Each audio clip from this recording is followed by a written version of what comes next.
So Peter hit the ball in a greenside bunker on a par 3. Two different lies here. One, very manageable, sitting up here nicely on the sand. I've got about 20 yards out. Good chance of hitting that shot close, hopefully. And then a second lie where I've hit the ball and it's plugged, which a lot of times you can hit that shot out, but in this case, it's underneath a clump of grass as well. Very low probability of hitting it on there. I'm just trying to have to get it out somehow, some way. How do we deal with that in our system? Yeah, I get this question all the time, and I always say, if you can't get it out, Right. then call it a duff or a penalty second and take it and drop it. So to be clear, on an approach shot, you typically put the approach distance for a par 3, which would be the drive. The lie, which would be the tee for a par 3, or the bunker or rough for an approach shot or fairway. And then here, as opposed to maybe incorrectly not choosing duff penalty, you would end up probably unfairly dinging yourself on a greenside bunker shot that was virtually impossible. Yeah. You want to ding the actual drive on the par 3 or the approach shot on the par 4 or par 5, yeah.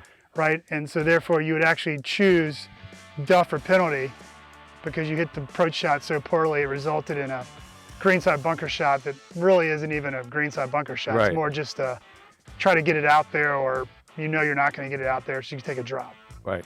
Right, makes sense.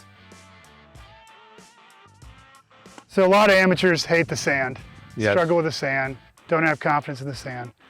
When a golfer in our system has a greenside bunker shot, and let's say I hit this and I bring it too far under and I hit it up here, have a chip or pitch, or I leave it short. Let's say I go right at the pin, I leave it short, it lands in the bunker again. Or let's say I've come up too high on it, scull it, go over the green.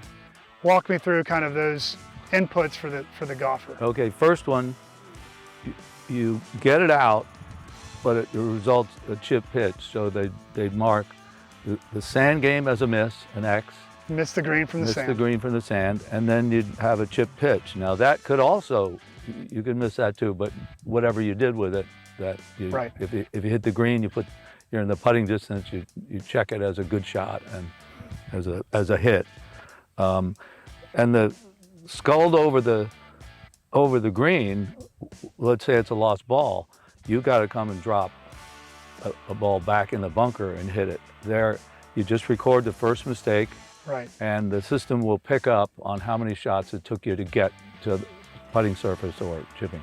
So you could have a scenario where you have a missed green on the sand, a chip or pitch that either hit the green or missed the green again, Yeah, right? And then the system deduces from the amount of putts in the score how well the rest of the hole went. correct. So the umbrella principle here is only record the first shot Right, of that respective genre. In other words, if you have two sand greenside bunker shots, only record the first one. right, Same with chips and pitches, only the first one. right. Even if it takes you 2 or 3, the system will deduce that. The system will know. Right, makes sense. We only ask for the first putt because you don't need the second and third putt distance.